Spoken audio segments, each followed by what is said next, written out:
Let's bring in the National Vice President of the Fraternal Order of Police, Joe Gamaldi. Joe, welcome to the program. I appreciate you joining on this topic specifically.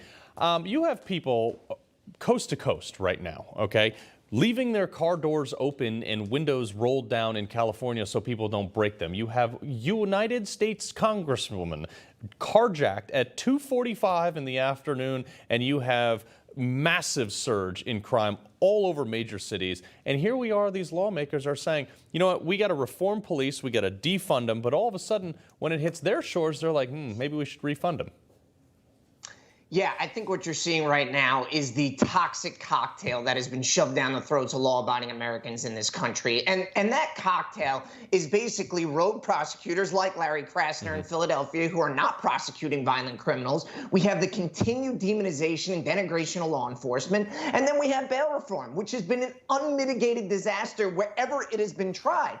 And when you put all those things together, it's why you're seeing this massive increase in violent crime. I mean, historic numbers. Chicago, murders are up 67%. In LA, they're up 63%. New York, 45%. And in Philly and Indianapolis, they have the highest murders recorded on record. And, you know, it's very easy when I talk about these statistics for people to just say, well, those are just numbers. No, those are people. Those are fathers, sons, mothers, and daughters. They deserve to have safe communities. They deserve to have prosperous opportunities. And they're not because of things like bail reform. And just to show you how bad it is, take the Christmas parade massacre. That monster was out on felony violent crime bonds, and he was given a $1,000 bond to get out free, and he murdered a bunch of people. And as you said, I'm very glad that the Congresswoman is fine, and I'm very glad that in Illinois, the other elected official is fine. But it's time for these folks to wake up and understand that their policies have real consequences. Yeah, Joe, I can see that you're not emotionally invested in this topic at all whatsoever.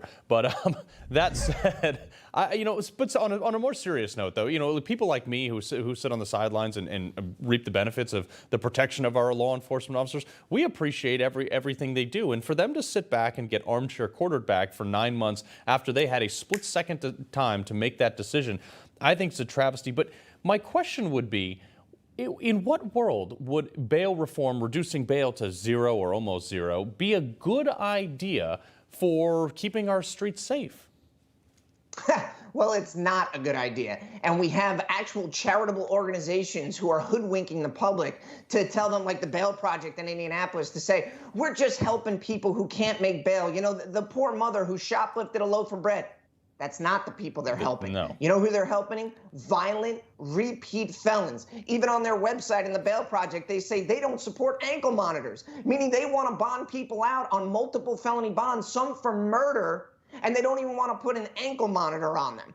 And thankfully, there's some legislation being passed right now in Indiana that'll say you can't use these charitable funds to bond out felons, but we are seeing it in every urban community that tries bail reform. We see huge increases in crime. We are seeing the private sectors getting the hint. In California, you have Walgreens closing down stores in San Francisco left and right because they can't even keep the shelves stocked because you got people going in with trash bags and filling them up. Yeah. And as I said earlier, you know I come on and I'm passionate and I'm emotional because these are real people. These are real communities. And the American police officer delivered historic crime reductions for them over the last 20 years. And we can do it again if we embrace law enforcement and fund them properly. Yeah, but Joe, your passion is actually very contagious. I think it's a very refreshing view for a lot of folks at home to see, like, wow, this guy is not just coming on here to talk about his own self-worth and his own knowledge. He's talking on behalf of what a lot of people are feeling. They're angry, and they're scared, and we appreciate you being here to talk about it, Joe. Thank you.